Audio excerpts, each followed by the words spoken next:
কোর্টে BNP mechanism করে মামলা করেছে। আচ্ছা, এত কাঁচা মেকানিজম কেউ করে যা সব বোঝা যায়, সব দেখা যায়? আমার মনে হয় এদের বুদ্ধি শুদ্ধি কম।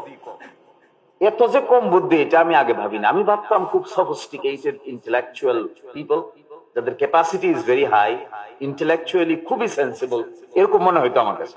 কিন্তু যে কাণ্ডটা কোর্টে ঘটাইছে, দুইটা উকিল ম্যানেজ করছে, আরেকটা চেম্বার ম্যানেজ করছে, নিজেদের কয়েকটা আইনজীবী ম্যানেজ করছে, অ্যাটর্নি জেনারেল অফিসকে বলছে তোমরা অপোজ করো। এগুলো যে করছে এরা আবার সব কই, একই কারবার। কোর্টে গিয়ে যখন আমরা বললাম যে একই কারবার, এটা তো কোর্টের বিষয় না, এটা তো হলো বিষয়টা তো হলো রাজনীতিবিদদের আলাপ আলোচনা করে বাইরে সেটেল হয়েছে, কোর্টের ফাংশন কি? তো আমি কোর্টে বললাম দাঁড়ায়, আচ্ছা মাই লর্ড, যদি এটা যায় তা আপনিও তো যান, যদি সংস্কার প্রস্তাব পুরাটা চলে যায় তা আপনি থাকেন?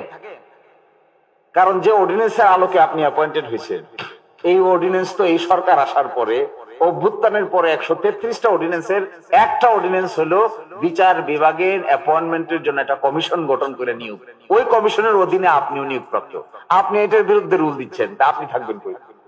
একটা রক্তের উপর দাঁড়াইয়া এই কথা, এই কাজ করা যায়? আশ্চর্য ব্যাপার। আমার তো ধারণা এই প্রতিটা চেয়ারের পিছনে ছোপ ছোপ রক্ত আছে, যে চেয়ারগুলোতে পরবর্তীতে সংস্কারের পরে যারা বসে, 5ই আগস্টের পরে যারা এই চেয়ারগুলোতে বসছে, তাদের নিচে তো আমার ধারণা রক্তের ছাপ লেগে আছে চেয়ারের পরতে পরতে। এই কথা বলা যায়?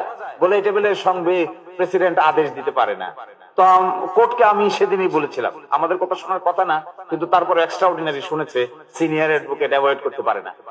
বললাম যে ঠিক আছে, সব বাদ, বাদেই যদি দিতে হয় সব বাদ, চলেন আমরা 4 অগস্টে যাই, let us go back to 4th August. তাহলে কি আপনি থাকেন?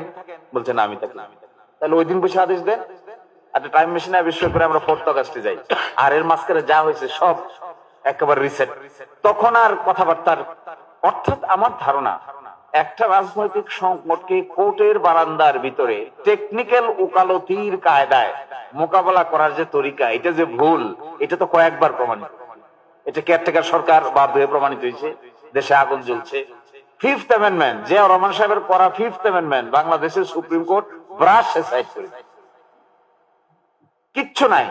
আমি জিজ্ঞাসা করলাম একজনকে, আপনাদের কি সামান্য পরিমাণ কাণ্ডজ্ঞান নাই? নিজেদের করা 5th অ্যামেন্ডমেন্ট, বাংলাদেশের one of the best ruler president Zia Rahman, তার করা 5th অ্যামেন্ডমেন্টের সবকিছু সুপ্রিম কোর্ট ব্রাশে সাইড করে দিচ্ছে। আর আপনারা আবার এই বিপ্লবের পরে কতগুলো আদেশকে নিয়ে আবার কোর্টে আসেন। একই কারবার, এটা কি সেন্সের অভাব নাকি? ফলে আমার কাছে মনে হয় যে একদিক থেকে মেজরিটি আছে, এই জন্য হয়তো ঘাড়ে জোর বেশি।